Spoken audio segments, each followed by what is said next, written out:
Hello, hello. Good morning, everybody. Glad to see you. It is December 15th. As you can see, I'm at home in my office, and we're going to get started. So, good morning, Ethan and Cameron and Rachel. Glad to see you guys here this morning. Hopefully, everything's working well. This computer sometimes doesn't do what it's supposed to do, but you want pizza right now. That's funny. All right, well, we'll give everyone a minute or two more to get into our live stream, and we'll get started. So yesterday, we finished off the book of Nehemiah. So I thought, why not continue on and read through the book of Esther? That would be, I think, fitting, just to kind of finish up this history. So, and the story of Esther is it's a great story. Got a lot of good stuff happening, and so I think we're gonna do that up. Let me know if you can hear me. I know the microphone that I am using here is just the built-in computer microphone, so it's not as good as the one that you're used to when I'm in my office at church, but it still should be sufficient. And we should be able to do it. So, all right, good. I can hear you. All right, well, let's get started with Esther. I'll open with a word of prayer, and then we will get rolling.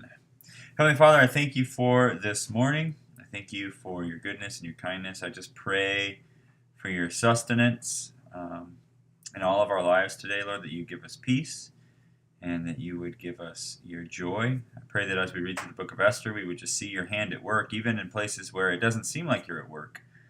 And we would realize that you are at work in our lives every day. Even when we don't see it, we don't notice it, we don't even think about you sometimes. Lord, you're always there, and we thank you for that. We thank you for loving us and being faithful even when we're faithless. In Jesus' name, amen. All right. So read the book of Esther, but I am going to copy the YouTube URL and throw that up into Facebook so that anybody who wants to jump on can. And no, I'm not on my laptop. I'm on my home computer. So the computer, my home computer is my old work computer, and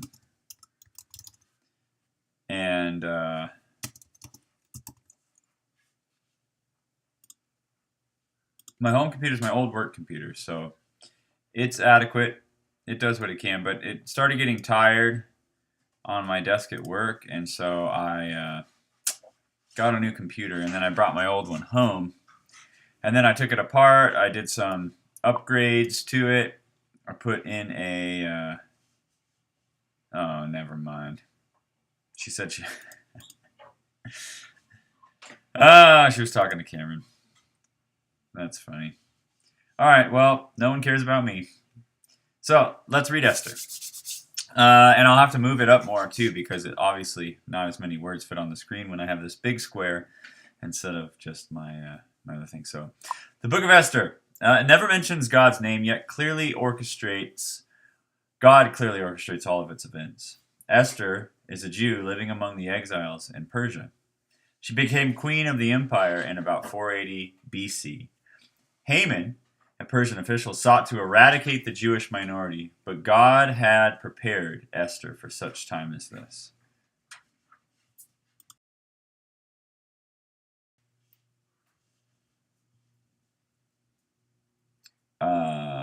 To save his covenant people. The book was written some decades later to document the origins of the Jewish observance of Purim, which celebrates Israel's survival and God's faithfulness. The author is unknown, but some believe it could have been Esther's cousin Mordecai, or Mordecai, who is a key person in the book. Throughout the book, we see God's sovereign hand preserving his people, showing that everything is under control.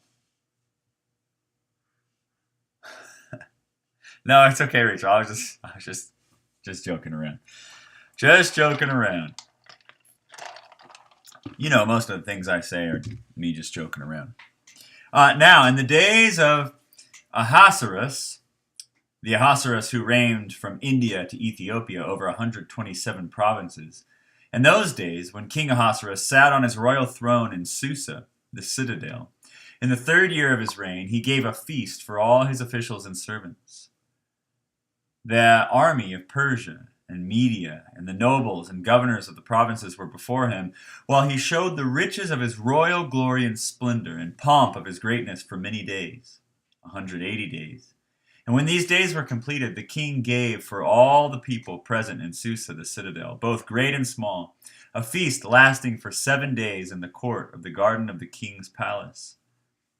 There were white cotton curtains and violet hangings fastened with cords of fine linen and purple to silver rods and marble pillars, and also couches of gold and silver on a mosaic pavement of porphyry, marble, mother of pearl, and precious stones. Drinks were served in golden vessels. This sounds like a sweet place. Vessels of different kinds. And the royal wine was lavished according to the bounty of the king, and drinking was according to this edict. There is no compulsion, for the king had given orders to all the staff of his palace to do each man desire. And Queen Vashti also gave a feast for the women in the palace that belonged to the king Ahasuerus. On the 7th day, when the heart of the king was merry with wine, it means he was drunk, he commanded me. I always find these names funny. His name is Me Human. Hey man, what race are you? Me Human. That's funny. All right, he commanded Me Human, Biztha, Harbona, Bigtha. How would you like to be named Bigtha? That's Bigtha. These are great. I like highlighting funny names that I enjoy reading and they make me laugh. Me Human and Bigtha.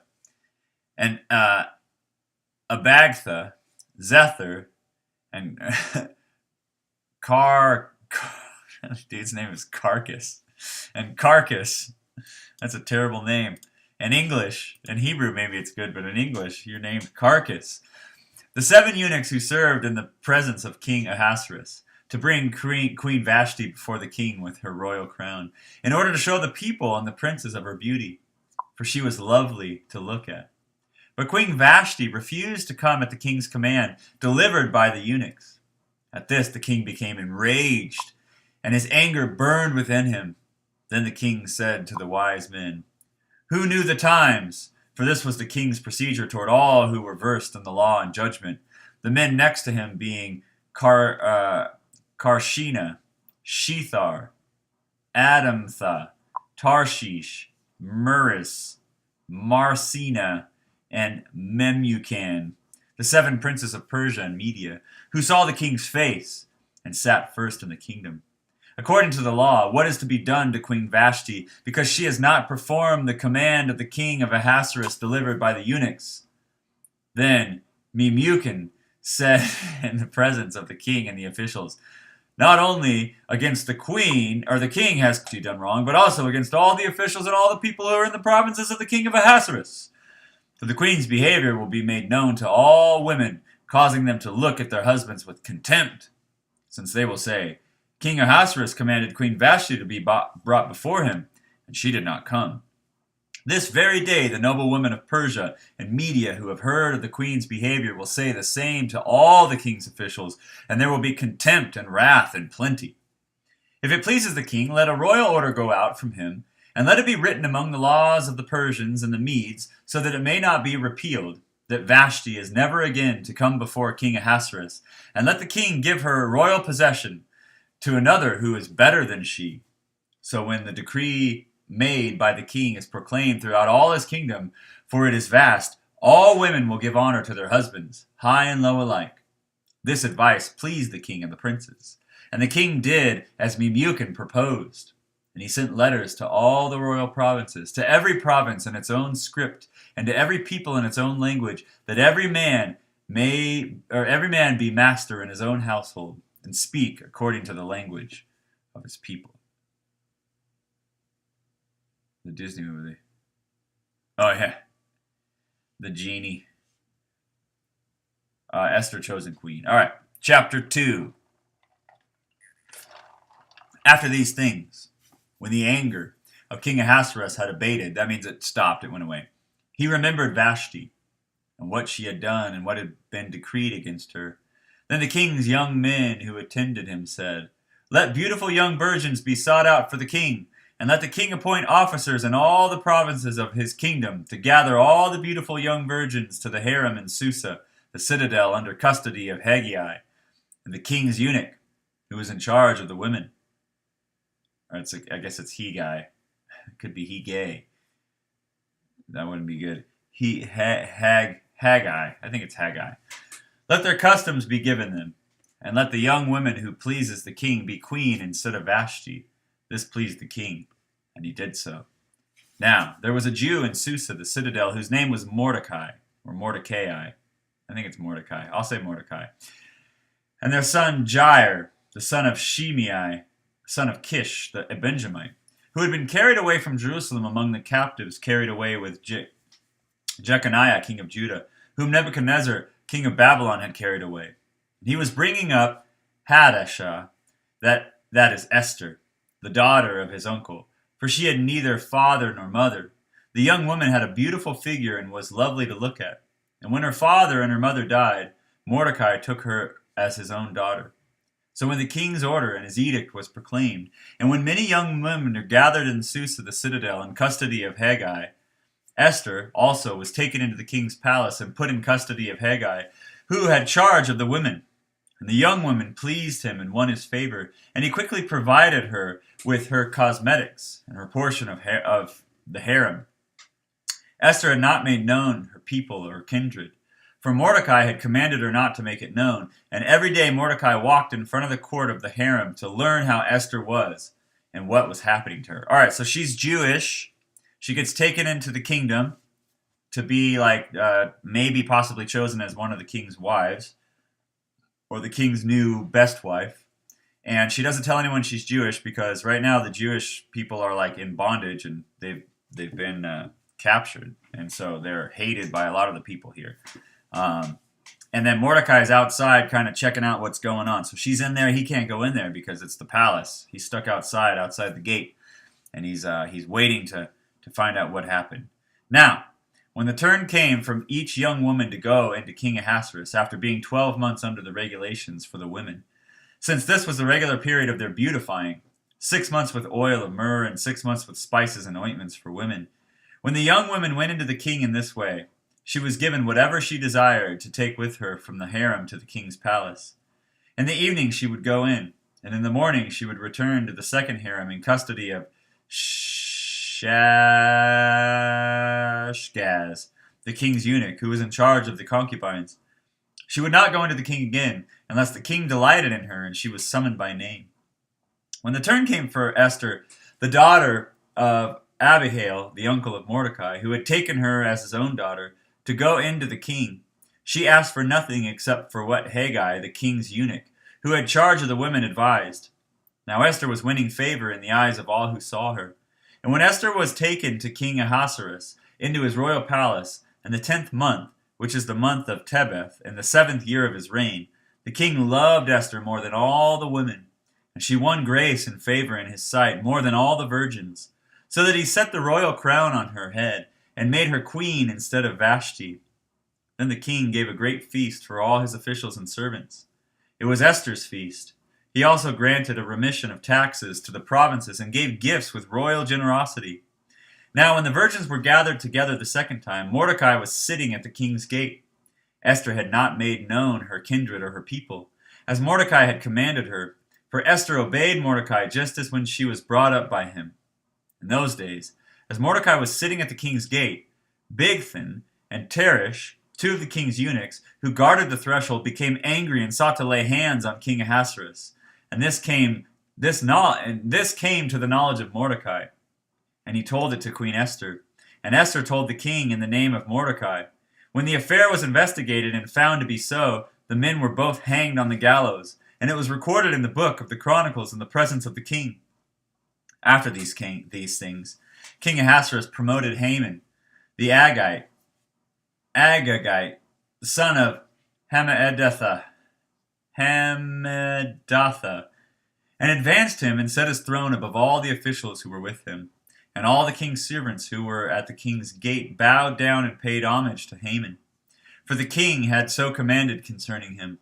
But Mordecai did not bow down or pay homage. Then the king's servants, who were at the king's gate, said to Mordecai, "Why do you transgress the king's command?" And when they spoke to him day after day, he would not listen to them.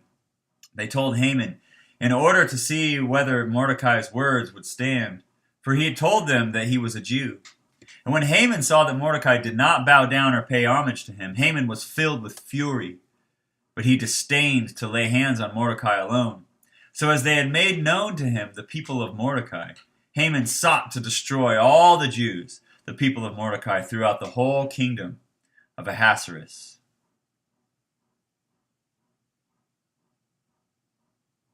Hang on one second. I got lost.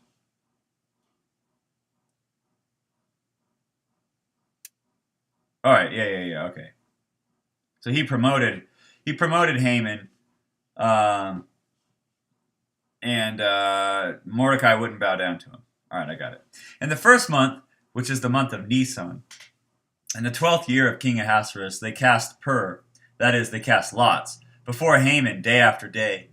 And they cast it month after month till the 12th month, which is the month of Adar.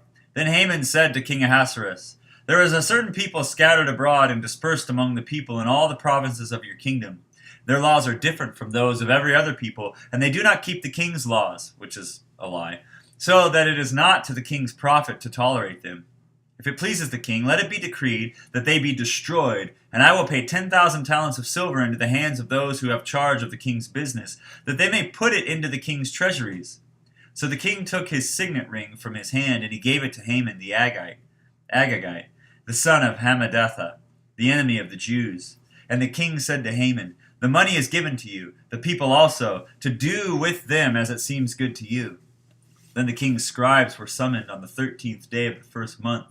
An edict according to all that Haman commanded was written to the king's satraps and to the governors over all the provinces and to the officials of all the peoples, to every province in its own script and every people in its own language. It was written in the name of King Ahasuerus and sealed with the king's signet ring. Letters were sent by couriers to all the king's provinces with instruction to destroy, to kill, and to annihilate all Jews, young and old, women and children. And one day, the 13th day of the 12th month, which is the month of Adar, and to plunder their goods, a copy of the document was to be issued as a decree in every province by proclamation to all the peoples to be ready for that day. The couriers went out hurriedly by order of the king, and the decree was issued in Susa the citadel. And the king at Haman sat down to drink, but the city of Susa was thrown into confusion. When Mordecai learned that all that had been done, Mordecai tore his clothes, and he put on sackcloth and ashes. So if you didn't pick up what's going on, they just issued a decree that all the Jews were to be destroyed. Mordecai's a Jew, his people are Jews, Esther's a Jew. The plot thickens. When Mordecai learned all that had been done, Mordecai tore his clothes, and he put on sackcloth and ashes, and went into the midst of the city, and he cried out with a loud and bitter cry. And he went up to the entrance of the king's gate, for no one was allowed to enter the king's gate clothed in sackcloth. And in every province, whether the king's command and his decree reached, there was great mourning among the Jews, with fasting and weeping and lamenting, and many of them lay in sackcloth and ashes. When Esther's young women and her eunuchs came and told her, the queen was deeply distressed. She sent garments to clothe Mordecai, so that he might take off his sackcloth, but he would not accept them. Then Esther called for Hatach, one of the king's eunuchs, who had been appointed to attend her, and ordered him to go to Mordecai to learn what this was and why it was. And Hatach went to Mordecai in the open square of the city in front of the king's gate, and Mordecai told him all that had happened to him, and that exact sum of money that Haman had promised to pay into the king's treasuries for the destruction of the Jews. Mordecai also gave him a copy of the written decree issued in Susa for their destruction, that he might show it to Esther and explain it to her, and command her to go to the king to beg favor and plead with him on behalf of her people. And Hatach went and told Esther what Mordecai had said. Then Esther spoke to Hatach, the commander, and commanded him to go to Mordecai and say, All the king's servants and the people of the king's province know that if any man or woman goes to the king inside the inner court without being called, there is but one law, to be put to death, except the one whom the king holds out the golden scepter so that he may live. But as for me, I have not been called to come to the king these 30 days. And they told Mordecai what Esther had said. Then Mordecai told them to reply to Esther. Do not think to yourself that in the king's palace you will escape any more than all the other Jews. For if you keep silent at this time, relief and deliverance will rise for the Jews from another place, but you and your father's house will perish. And who knows whether you have not come to the kingdom for such a time as this. So this is about like God allowing stuff in our lives that he can use for his glory. And sometimes we're even unaware. Then Esther told them to reply to Mordecai. Go, gather all the Jews to be found in Susa, and hold a fast on my behalf, and do not eat or drink for 3 days, night or day. I and my young women will also fast as you do. Then I will go to the king, though it is against the law. And if I perish, I perish.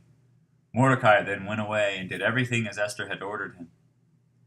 On the 3rd day, Esther put on her royal robes and stood in the inner court of the king's palace in front of the king's quarters, while the king was sitting on his royal throne inside the throne room opposite the entrance to the palace. And when the king saw Queen Esther standing in the court, she won favor in his sight. And he held out to Esther the golden scepter that was in his hand. Then Esther approached and touched the tip of the scepter, and the king said to her, What is it, Queen Esther? What is your request? It shall be given to you, even to half of my kingdom. And Esther said, If it pleases the king, let the king and Haman come today to a feast that I have prepared for the king. Then the king said, Bring Haman quickly, so that we may do as Esther has asked.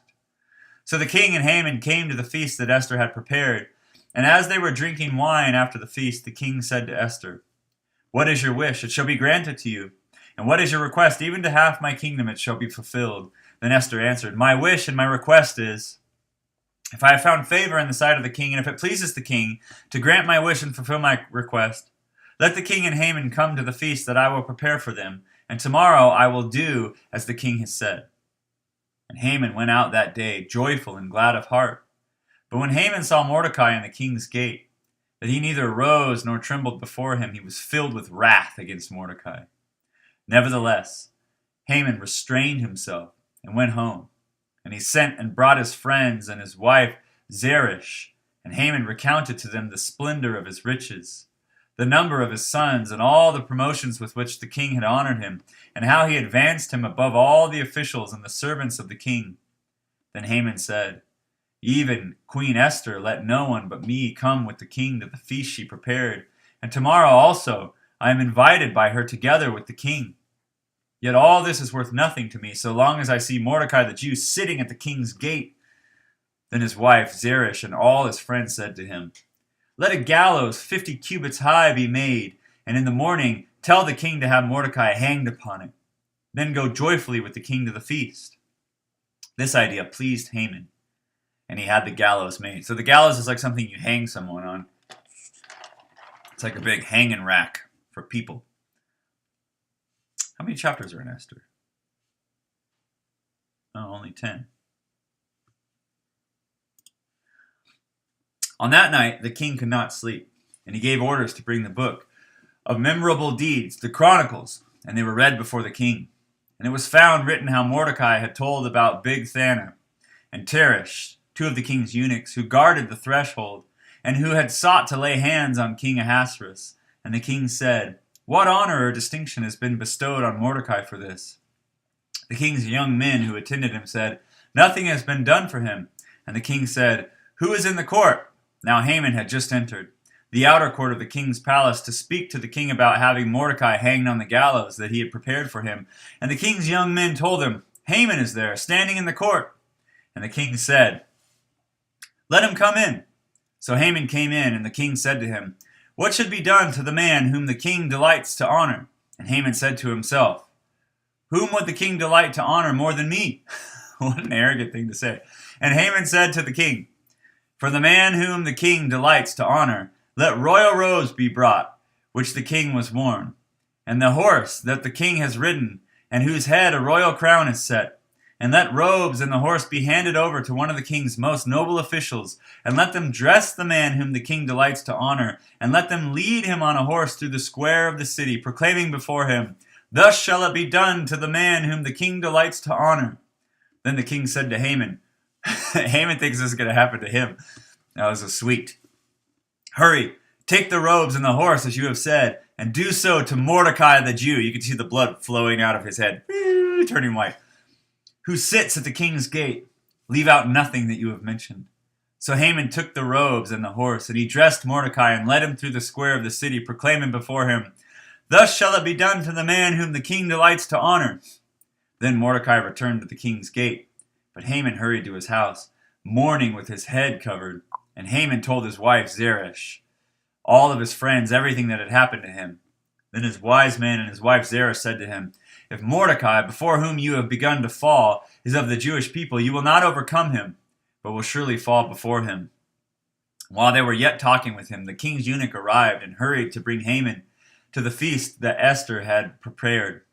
So the king and Haman went into the feast with Queen Esther. And on the second day, as they were drinking wine after the feast, the king again said to Esther, What is your wish, Queen Esther? It shall be granted you. And what is your request? Even to half my kingdom it shall be fulfilled. Then Queen Esther answered, If I have found favor in your sight, O king, and if it pleases the king, let my life be granted me for my wish, and my people for my request. For we have been sold, and I and my people to be destroyed, to be killed, and to be annihilated. If we had been sold merely as slaves, men and women, I would have been silent, for our affliction is not to be compared with the loss to the king. Then King Ahasuerus said to Queen Esther, Who is he, and where is he who has dared to do this? And Esther said, A foe and an enemy, this wicked Haman. Then Haman was terrified before the king and the queen. Then the king arose in wrath from the wine drinking and went into the palace garden, but Haman stayed to beg for his life from Queen Esther. For he saw that harm was determined against him by the king. And the king returned from the palace garden to the place where they were drinking wine, as Haman was falling on the couch where Esther was. And the king said, Will he even assault the queen in my presence in my own house? As the word left the mouth of the king, they covered Haman's face. Then Harbona, one of the eunuchs in attendance of the king, said, Moreover, the gallows that Haman has prepared for Mordecai, whose word saved the king, is standing in Haman's house, 50 cubits high. And the king said, Hang him on that. So they hanged Haman on the gallows that he had prepared for Mordecai. Then the wrath of the king abated. On that day, King Ahasuerus gave to Queen Esther the house of Haman, the enemy of the Jews, and Mordecai came before the king, for Esther had told what he was to her. And the king took off his signet ring, to which he had taken from Haman, and gave it to Mordecai. And Esther set Mordecai over the house of Haman. Then Esther spoke again to the king. She fell at his feet and wept and pleaded with him to avert the evil plan of Haman the Agagite, and the plot that was devised against the Jews. And when the king held out the golden scepter to Esther, Esther rose and stood before the king, and she said, If it pleases the king, and if I have found favor in his sight, and if the thing seems right before the king, and I am pleasing in his eyes, let an order be written to revoke the letters devised by Haman the Agagite, the son of Hammedatha, which he wrote to destroy the Jews who are in the province of the king. For how can I bear to see the calamity that is coming to my people, or how can I bear to see the destruction of my kindred? Then King Ahasuerus said to Queen Esther and to Mordecai and the Jew, Behold, I have given Esther the house of Haman, and they have hanged him on the gallows, because he intended to lay hands on the Jews. But you may write as you please with regard to the Jews, in the name of the king, and seal it with the king's ring. For an edict written in the name of the king and sealed with the king's ring cannot be revoked. The king's scribes were summoned at that time in the 3rd month, which is the month of Sivan, on the 23rd day, and an edict was written according to all that Mordecai commanded concerning the Jews, to the satraps, the governors, and the officials of the provinces from India to Ethiopia, 127 provinces, to each province in its own script, in its own people, in its own language, and to all the Jews in their script and their language. And he wrote in the name of the king Ahasuerus, and sealed it with the king's signet ring. Then he sent letters by mounted couriers riding swift horses that they were used in the king's service, bred from the royal stud, saying that the king allowed the Jews who were in every city to gather and defend their lives, to destroy, to kill, and to annihilate any armed forces of people or province that might attack them, children and women included, and to plunder their goods. And on one day throughout all the province of King Ahasuerus, on the 13th day of the 12th month, which is the month of Adar, a copy of what was written was to be issued as a decree in every province, being publicly displayed to all peoples. And the Jews were to be ready on that day to take vengeance on their enemies. So the couriers, mounted on their swift horses that were used in the king's service, rode out hurriedly, urged by the king's command, and the decree was issued in Susa the citadel. Then Mordecai went out from the presence of the king in royal robes of blue and white, with great golden crown and a robe of fine linen and purple. And the city of Susa shouted and rejoiced, and the Jews had light and gladness in their joy and honor. And in every province and in every city where the king's command and his edict reached, there was gladness and joy among the Jews, a feast and a holiday. And many of the peoples of the country declared themselves Jews, for fear of the Jews had fallen on them. All right, I think that's where we're going to stop. Let's just finish. Let's finish. We got like one chapter left. Chapter 10 is only like a sentence long. So, all right. Now in the 12th month, which is the month of Adar, on the 13th day, the same when the king's command and edict were about to be carried out, on the very day when the enemies of the Jews hoped to gain the mastery over them, the reverse occurred. The Jews gained mastery over those who hated them. The Jews gathered in their cities throughout all the provinces of the king of Ahasuerus to lay hands on those who sought their harm, and no one could stand against them, for the fear of them had fallen on all the peoples. All the officials of the provinces and the satraps and the governors and the royal agents also helped the Jews, for the fear of Mordecai had fallen on them. For Mordecai was great in the king's house, and his fame spread throughout all the provinces, for the man Mordecai grew more and more powerful. The Jews struck all their enemies with the sword, killing and destroying them, and did as they pleased to those who hated them. In Susa, the citadel itself, Jews killed and destroyed 500 men, and also killed Parashanadatha, and Delaphon, and Asphatha, and Poratha, and Eladai, and the 10 sons of Haman, the sons of Hamadatha, the enemy of the Jews. But they laid no hand on the plunder. That very day, the number of those killed in Susa, the citadel, was reported to the king, and the king said to Queen Esther, "In Susa, the citadel, the Jews have killed and destroyed 500 men, and also 10 sons of Haman. What then have they done in the rest of the king's provinces? Now, what is your wish? It shall be granted you. And what further is your request? It shall be fulfilled." And Esther said, "If it pleases the king, let the Jews who are in Susa be allowed tomorrow also to do according to this day's edict. And let the 10 sons of Haman be hanged on the gallows." So the king commanded this to be done, and a decree was issued in Susa. And the 10 sons of Haman were hanged, and Jews were in Susa gathered also on the 14th day of the month of Adar, and they killed 300 men in Susa, but they laid no hands on the plunder. Now the rest of the Jews who were in the king's provinces also gathered to defend their lives, and got relief from their enemies, and killed 75,000 of those who hated them, but they laid no hands on the plunder. This was on the 13th day of the month of Adar, and the 14th day they rested, and made that day a day of feasting and gladness.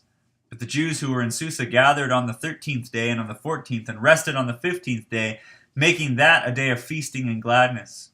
Therefore the Jews of the villages who live in the rural towns hold the 14th day of the month of Adar as a day for gladness and feasting, as a holiday, and as a day on which they send gifts of food to one another. We're almost done. And Mordecai recorded these things and sent letters to all the Jews who were in all the provinces of the king of Ahasuerus, both near and far, obliging them to keep the 14th day of the month of Adar and also the 15th day of the same year by year, as the days on which the Jews got relief from their enemies, as the month that had been turned for them from the sorrow into gladness and from mourning into a holiday, and they should make the days of fasting and gladness days for sending gifts of food to one another and gifts to the poor. So the Jews accepted what they had started to do, when Mordecai had written to them.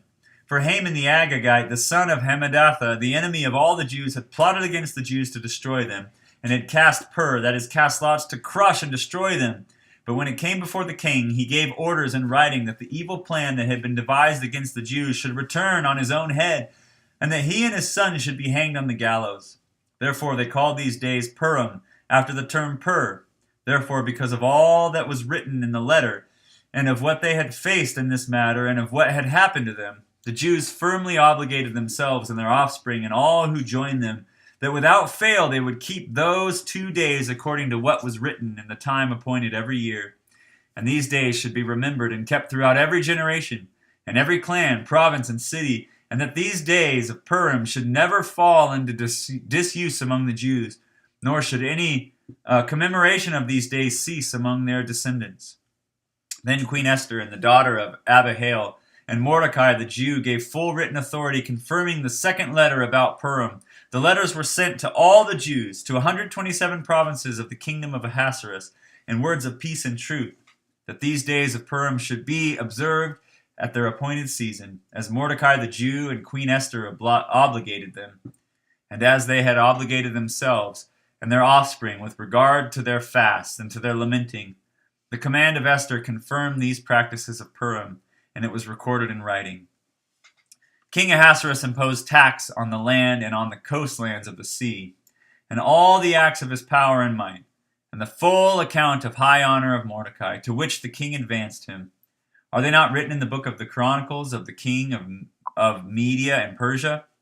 For Mordecai the Jew was second in rank to King Ahasuerus, and he was great among the Jews and popular with the multitude of his brothers, for he sought the welfare of his people and spoke peace to his people.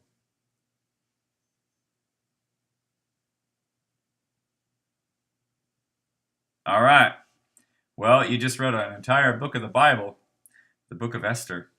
So tomorrow, I think we're going to jump to the New Testament, and we're going to start reading in Luke. We've done quite a bit of the Old Testament. We may go through and try to knock out some of these minor prophets because they're really quick. So maybe we'll do a minor prophet day tomorrow, and then we'll go into Luke tomorrow. That way we can knock out most of the Old Testament. So this has been good. I hope this is edifying for you guys, reading this much of the Bible. Once we switch over to the New Testament, it'll be more theological and less narrative, but still just as good. All right, boys and girls, well, thanks for hanging out with me today. I will see you tomorrow. Peace.